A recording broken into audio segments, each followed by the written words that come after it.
Esse é Andrew Ockensmith, um menino de apenas 9 anos, que até pouco tempo vivia uma vida tranquila e cheia de alegria com sua família em Danville, Kentucky. Seus pais, Michael e Angie, eram donos de uma loja de penhores local, e recentemente a família havia crescido com a chegada de uma nova integrante, a pequena Naomi, de apenas 13 meses. Andrew estava radiante com a ideia de ser o irmão mais velho. Ele adorava sua irmãzinha. Cuidar dela e vê-la sorrir era uma das coisas que mais o fazia feliz. A vida parecia perfeita.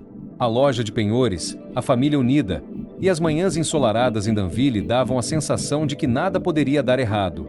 Mas, em 20 de setembro de 2013, essa paz foi brutalmente interrompida. O que começou como uma manhã comum, com Andrew brincando na loja enquanto seus pais trabalhavam, logo se transformou em um pesadelo que ele jamais esqueceria. Se esse conteúdo te prendeu e você quer mais histórias assim, não deixe de curtir o vídeo. Sua curtida faz toda a diferença e ajuda a trazer mais conteúdos incríveis para você. Antes de chegarmos ao fatídico dia, é importante entender como a vida dos Ockensmith chegou até aquele ponto. Michael e Angie eram um casal feito um para o outro. Eles se conheceram ainda jovens, e foi amor à primeira vista. Angie era uma mulher carismática, sempre com um sorriso no rosto, e Michael, um homem de fé, dedicava sua vida a ajudar os outros. Eles compartilhavam uma forte crença em Deus e estavam profundamente envolvidos na igreja local.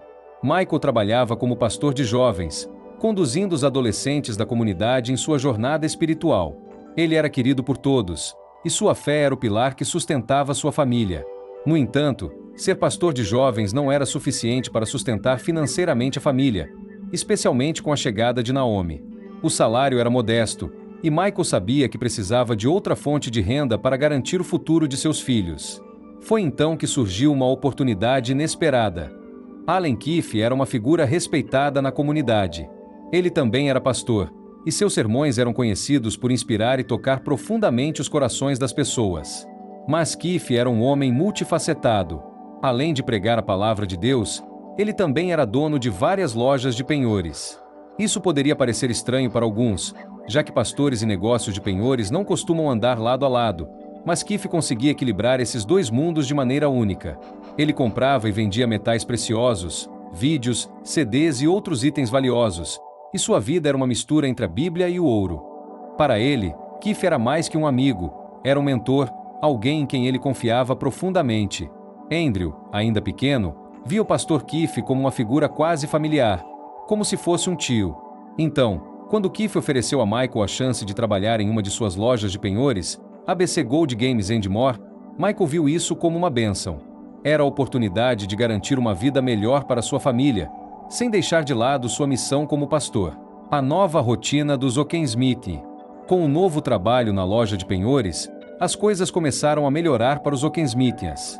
Michael agora tinha uma fonte de renda estável, e a família estava mais unida do que nunca. Angie e Michael decidiram que, para fortalecer ainda mais esses laços, iriam educar Andrew em casa. Dessa forma, poderiam passar o dia todo juntos, até mesmo enquanto trabalhavam. A loja de penhores se tornou o centro da vida da família. Para Andrew, a loja era um lugar mágico. Cheia de jogos, filmes, brinquedos e todo tipo de bugiganga, ele via o local como um verdadeiro parque de diversões. Cada canto da loja escondia algo novo e interessante para descobrir. Ele passava horas explorando, enquanto seus pais cuidavam dos negócios. Naomi, ainda pequena, ficava no colo da mãe ou dormindo no carrinho, enquanto Andrew corria de um lado para o outro, imaginando histórias e aventuras com os objetos que encontrava. Ele adorava estar ali. A loja de penhores era mais do que apenas um lugar de trabalho para seus pais.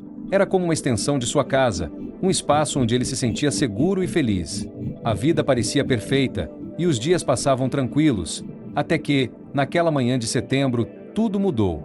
O dia do assalto. Na manhã de 20 de setembro de 2013, Andrew estava na loja como de costume. Seus pais estavam ocupados com os clientes, e ele, como sempre, encontrava maneiras de se divertir. Naomi, ainda muito pequena, estava no carrinho, dormindo tranquilamente. Tudo parecia normal, até que, de repente, o som de tiros ecoou pela loja. Ele ouviu gritos e, em um instante, soube que algo terrível estava acontecendo. Seu coração disparou e o medo tomou conta de seu corpo. Ele sabia que precisava proteger sua irmã. Rapidamente, ele se escondeu com Naomi, tentando manter a calma. Mas o que um menino de 9 anos poderia fazer diante de uma situação tão assustadora? Com as mãos trêmulas, Andrew pegou o telefone e ligou para o 911, o número de emergência. A voz do atendente do outro lado da linha era calma e tranquilizadora, mas Andrew estava apavorado. Ele contou que havia um assalto em andamento na loja de penhores. Enquanto falava, o atendente ouviu algo que fez seu coração apertar ainda mais. O choro de um bebê. Era Naomi, que também estava em perigo. Andrew sabia que qualquer barulho poderia revelar onde eles estavam escondidos. Ele tentou acalmar sua irmãzinha, enquanto o atendente mantinha a linha aberta, tentando obter o máximo de informações possível. A polícia foi enviada imediatamente para o local. A chegada da polícia. Em apenas 6 minutos, os policiais chegaram à loja. Sabendo que a situação era urgente, eles tentaram abrir a porta da frente, mas ela estava trancada. Sem perder tempo, quebraram o vidro e invadiram o local. O que encontraram lá dentro foi assustador. Havia uma grande mancha de sangue no chão e 3 corpos caídos. O silêncio na loja era perturbador. Os policiais não sabiam se o atirador ainda estava lá, mas sabiam que precisavam encontrar Andrew e Naomi. Guiados pelas informações do atendente do 911, os policiais começaram a vasculhar a loja. Finalmente, encontraram as 2 crianças, ainda escondidas. Andrew estava segurando Naomi, tentando protegê-la de tudo o que estava acontecendo. As crianças foram levadas para a delegacia, ainda em choque com o que tinham acabado de vivenciar. Enquanto isso, na loja de penhores, os policiais e detetives começaram a examinar a cena do crime. O cientista forense analisava os corpos, enquanto os investigadores tentavam entender o que havia acontecido e quem era o responsável por aquela tragédia. Se você quer mais conteúdos reveladores como esse, não deixe de se inscrever no canal. Assim, você fica por dentro de tudo e ajuda a espalhar a verdade. Clique no botão de inscrever-se e ative o sininho para não perder nenhum vídeo novo. A vida nunca mais seria a mesma. O que deveria ter sido apenas mais um dia comum na vida da família Oakensmith se transformou em uma tragédia que mudou suas vidas para sempre. Andrew, que até então vivia uma infância feliz e despreocupada, agora carregava o peso de ter visto sua família destruída diante de seus olhos. Ele havia sido corajoso, protegendo sua irmã e ligando para o 911, mas nada poderia prepará-lo para a dor que viria depois. A loja de penhores, que antes era um lugar de alegria e diversão para ele, agora se tornará o cenário de seus piores pesadelos. Era uma cena muito difícil de entender. A loja dos Oakensmithians vendia armas e munição, o que tornava complicado saber o que era uma pista e o que era apenas parte do estoque. Logo na entrada, havia o corpo de uma mulher caído perto do caixa. Do outro lado do balcão, estava o corpo de um homem. E, seguindo um rastro de sangue, encontraram a terceira vítima, outro homem, caído de bruços no fundo da loja. Um dos corpos parecia ter sido movido para um lugar onde, se alguém olhasse pela porta da frente, não conseguiria vê-lo. As vítimas tinham sido baleadas várias vezes, e parecia que os tiros continuaram mesmo depois que elas já estavam no chão. O que os investigadores conseguiram descobrir até aquele momento foi que os cartuchos no chão eram de uma arma calibre .22. Enquanto a polícia investigava, as avós de Andrew, Charlene e Bárbara, chegaram desesperadas à loja. Elas queriam saber se sua família estava bem, mas, ao se aproximarem, viram a fita amarela da polícia cercando o local e muitos carros de polícia estacionados. O coração delas bateu mais forte. Tentaram se aproximar, mas os policiais as impediram de seguir adiante. "Vocês não podem entrar", disseram os policiais. Nesse momento, Charlene desabou. Ela sabia, no fundo, que algo terrível havia acontecido. Seu coração se partiu. Eu não conseguia entender por quê. O que eles tinham feito de tão ruim para merecer isso? Quem em sã consciência iria querer machucá-los? Ela pensava, sem conseguir aceitar o que estava acontecendo. Logo, a polícia identificou as 2 primeiras vítimas, Michael e Ange Oakensmith, os donos da loja e pais de Andrew e Naomi. A terceira vítima era Dan Smith, um cliente de 60 anos que costumava comprar e vender ouro com os Oakensmithians. Ele era um frequentador regular da loja. À primeira vista, parecia que tudo tinha sido um assalto que deu errado. Afinal, a loja de penhores era um alvo comum para ladrões, por causa dos objetos de valor. Mas havia algo que não fazia sentido. A mala de Dan Smith estava aberta no balcão, ainda cheia de dinheiro. Além disso, A caixa registradora também estava intacta, com mais de $1.000 dentro. Se fosse um roubo, por que o ladrão não teria levado o dinheiro antes de fugir? Os detetives começaram a desconfiar que o crime não se tratava de um simples roubo. As carteiras de Mike e Dan também não foram levadas, notou um dos investigadores. Isso fez com que eles pensassem que as vítimas poderiam ter sido mortas por outro motivo. Mas qual seria esse motivo? A investigação ficou ainda mais complicada. Se não foi um roubo, o que aconteceu ali? Será que alguma das vítimas era o verdadeiro alvo? Os detetives começaram a se perguntar: será que o alvo era Dan Smith?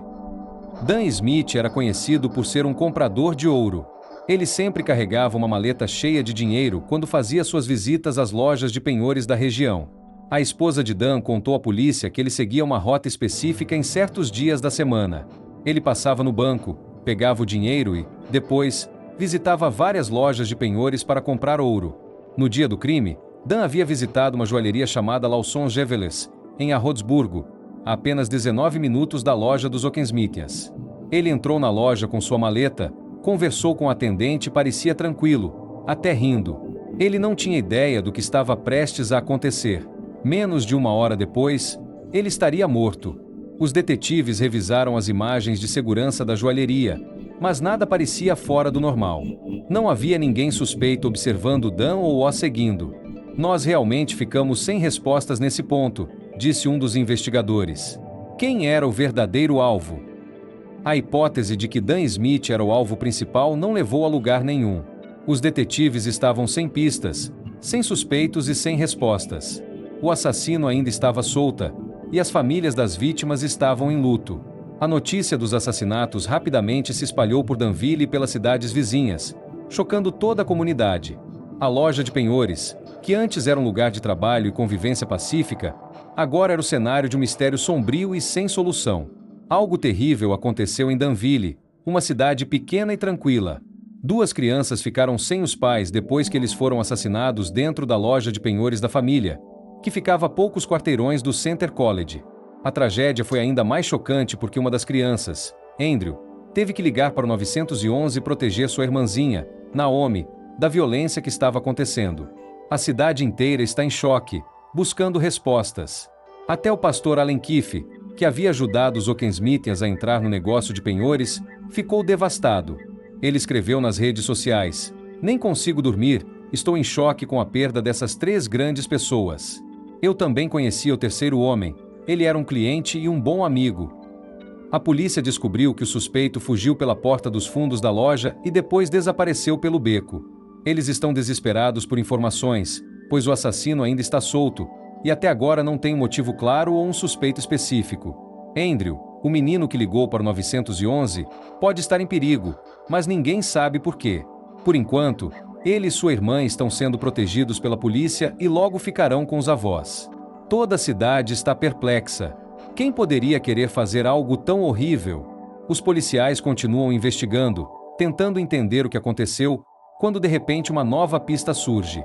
Alguém menciona o nome de Kenneth Allen Keefe. O pastor Keefe, o mesmo que ajudou os Ockensmithians no passado, agora se torna parte da investigação. A polícia descobre que Kenneth Allen Keefe era dono de uma loja de penhores em Somerset, Kentucky, e também era pastor de uma igreja no condado de Pulaski. Ele era muito querido pela sua congregação e parecia ser uma pessoa boa e confiável. Mas algo estava estranho. Um amigo de Keefe contou que ele havia feito comentários suspeitos sobre o caso. Quando os investigadores ligaram para Keefe, a conversa ficou ainda mais esquisita. Ele estava em Danville no dia do assassinato, embora morasse a cerca de 50 minutos de distância. Keefe disse que foi até lá para pegar remédios para sua esposa em uma farmácia onde ele nem era cliente regular. Ele deu uma explicação detalhada de todos os seus passos naquele dia, mas os detetives começaram a investigar mais a fundo. Logo, descobriram algo importante. Keefe já foi dono da loja de penhores dos Ockensmithians, mas, por causa de problemas financeiros, ele teve que vender a loja para Mike e Angie. Keefe se sentiu traído, acreditando que a loja deveria continuar sendo dele e que os Ockensmithians a roubaram dele. O motivo para o crime começava a ficar claro. Mas havia um problema. No momento do assassinato, Keefe afirmava estar comprando remédios para sua esposa. Se esse álibi fosse confirmado pelas câmeras da farmácia, Ele poderia ser descartado como suspeito. Agora, a polícia precisava descobrir se ele estava dizendo a verdade ou se havia algo mais por trás dessa história. Naquela manhã, os investigadores correram para pegar as gravações da farmácia onde o pastor Allen Keefe disse ter ido buscar remédios para sua esposa. Se ele realmente estivesse lá no momento do crime, isso provaria que ele não poderia ser o assassino. Quando os policiais assistiram às imagens, viram Keefe nas câmeras de segurança às 9h24, apenas 8 minutos depois do horário dos assassinatos. Isso tornava impossível que ele estivesse nos dois lugares ao mesmo tempo. Parecia que seu álibi o livraria de qualquer suspeita, e a investigação poderia ficar sem rumo. Mas havia uma pessoa que poderia ajudar a esclarecer tudo.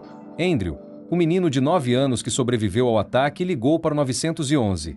Se Andrew pudesse lembrar de algo que provasse que o pastor Keefe esteve na loja naquele dia, a polícia finalmente teria uma resposta. O dia do crime. Era 20 de setembro, e tudo começou como um dia normal. Os Ockensmithians chegaram à loja de penhores e abriram por volta das 9 horas da manhã. Andrew, como sempre, foi para seu canto favorito, onde começou a jogar um dos novos jogos da loja, enquanto seus pais preparavam o local para o dia de trabalho. Pouco depois, um cliente entrou. Era Dan Smith, conhecido como o Homem do Ouro, um cliente frequente da loja. Enquanto o pai de Andrew conversava com Dan, sua mãe, Angie, cuidava da pequena Naomi perto do caixa. Tudo parecia tranquilo e rotineiro. Andrew, distraído com seu jogo, não prestava muita atenção ao que acontecia ao redor. Ele estava acostumado a esse tipo de movimentação na loja. Imagine-se no lugar do pequeno Andrew, tentando proteger sua irmã em meio ao caos. O que você sentiria? Compartilhe nos comentários como essa história te tocou e o que você faria nessa situação tão desesperadora. Estamos ansiosos para ouvir sua opinião. A chegada do perigo. Mas então, algo estranho aconteceu. Um homem entrou na loja, e Andrew notou que ele tinha uma aparência esquisita. O garoto sentiu um arrepio, mas não imaginava o que viria a seguir. De repente, o homem sacou uma arma e gritou: "Deitem no chão!" Todos congelaram de medo e obedeceram. Andrew, sua mãe e sua irmã se encolheram em um canto, tentando não serem vistos. O intruso começou a atirar. Andrew, ainda muito jovem, não entendeu de imediato o que estava acontecendo. Para ele, os sons pareciam tiros de dardos, como nos brinquedos. Mas, na verdade, o homem disparou 8 vezes. Andrew olhou, horrorizado, enquanto seu pai tentava negociar com o atirador: "Por favor, pare." Mas o pai de Andrew não conseguiu escapar. Ele rolou até parar, imóvel no chão. O sacrifício de Angie. O atirador então se voltou para Dan, o cliente, e foi nesse momento que Angie percebeu o que estava prestes a acontecer. Ela sabia que sua família seria a próxima. Em um último ato de coragem, Angie se virou para Andrew e Naomi e disse para que eles se escondessem. "Minha mãe me disse para ir para o fundo com minha irmã", Andrew lembrou. Ele rastejou até o escritório nos fundos da loja, carregando Naomi nos braços. Ele a colocou no sofá e se sentou ao lado dela, tentando não fazer barulho. Do esconderijo, Andrew ouviu mais 4 tiros, seguidos por um silêncio mortal. A coragem de Andrew. Depois de alguns segundos de silêncio, Andrew sabia que precisava verificar o que havia acontecido. Ele rastejou até a porta e, com o coração apertado, olhou para fora. Lá estava sua mãe, caída no chão, envolta em uma poça de sangue.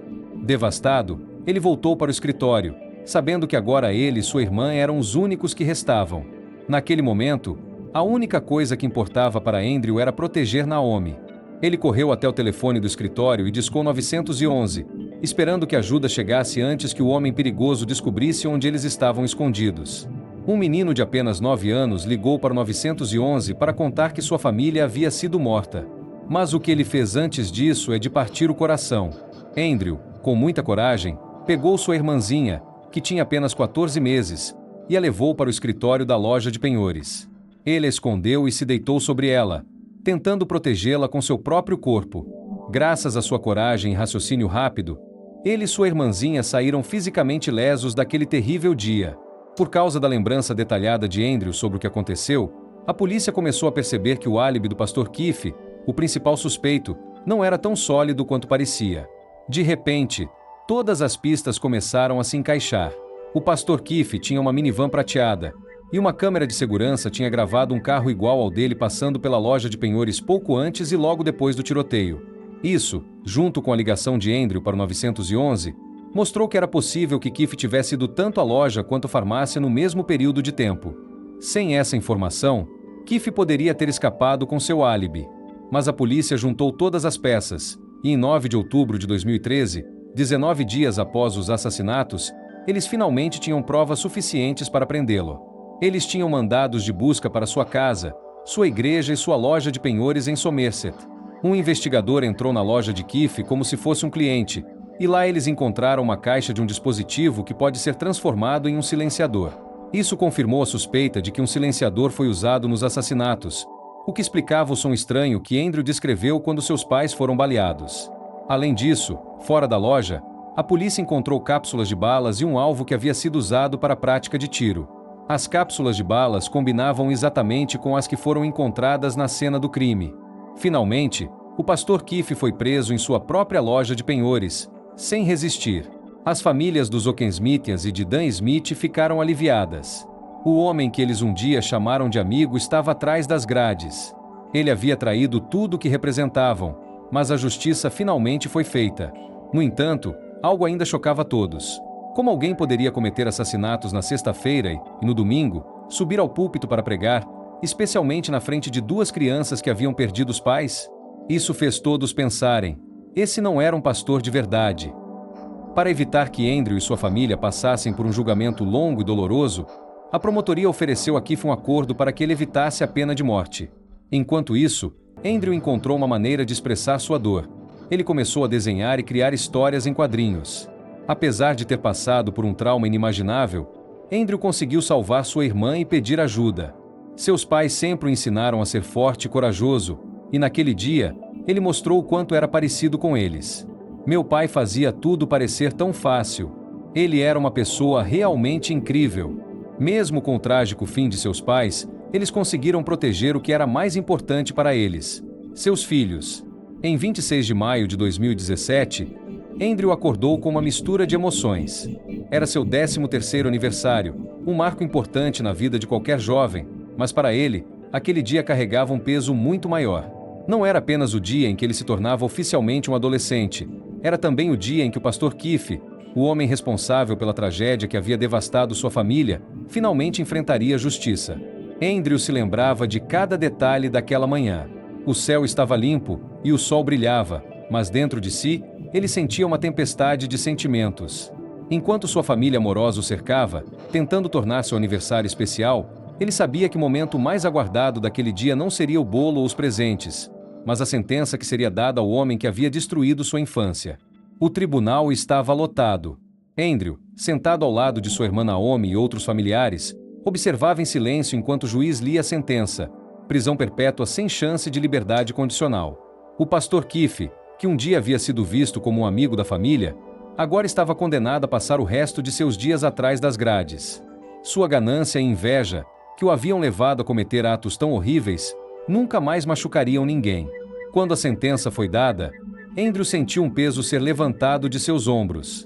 Não era uma sensação de alegria, mas de alívio. Ele sabia que, embora nada pudesse trazer seus pais de volta, a justiça havia sido feita.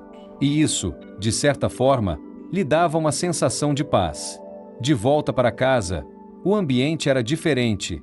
Havia uma leveza no ar, uma sensação de que, finalmente, poderiam seguir em frente. Naomi, que agora era uma adolescente, tinha um sorriso tímido no rosto. Ela se parecia tanto com a mãe que, às vezes, Andrew se pegava olhando para ela e sentindo uma pontada de saudade. Mas aquela saudade não era amarga, era doce, cheia de memórias boas. Hoje, Andrew está rodeado por uma família que o ama profundamente. Ele cresceu forte, resiliente e, apesar de tudo que passou, encontrou alegria novamente. Recentemente, ele ficou noivo, um passo importante em sua vida. Ao lado de sua noiva, ele sente que está construindo a vida que seus pais sempre desejaram para ele. Mesmo que seus pais não estejam mais presentes fisicamente, Andrew sabe que eles estão sempre com ele. As pessoas ao seu redor frequentemente comentam: "Você é a cara do seu pai. Você se parece com ele. Você age como ele." E Andrew sente orgulho disso. Ele se lembra de como seu pai era forte, justo e sempre fazia o que era certo, mesmo nas situações mais difíceis. Já Naomi, com seus olhos brilhantes e sorriso gentil, é a imagem viva da mãe deles. Ela herdou a doçura e a calma da mãe, e Andrew se sente grato por ter essa conexão tão forte com ela. Meus pais sempre viverão dentro de mim, ele costuma dizer, e é assim que ele escolhe seguir em frente. Ele carrega consigo as lições, o amor e a força que aprendeu com eles, guiando em cada decisão, em cada passo que dá. Nos momentos mais difíceis, quando as lembranças dolorosas ameaçam voltar, Andrew encontra consolo nas memórias felizes. Ele lembra das risadas, dos abraços e do apoio incondicional que sempre recebeu de seus pais. E agora, ao construir sua própria família, ele sabe que está honrando o legado deles. A vida de Andrew não foi fácil, mas ele é a prova viva de que, mesmo diante da maior dor, é possível encontrar forças para continuar. Ele aprendeu que o amor de seus pais não desapareceu com a tragédia. Ele vive em cada gesto, em cada sorriso, em cada lembrança que ele guarda no coração. E assim, o amor deles continua presente, guiando em cada passo que ele dá.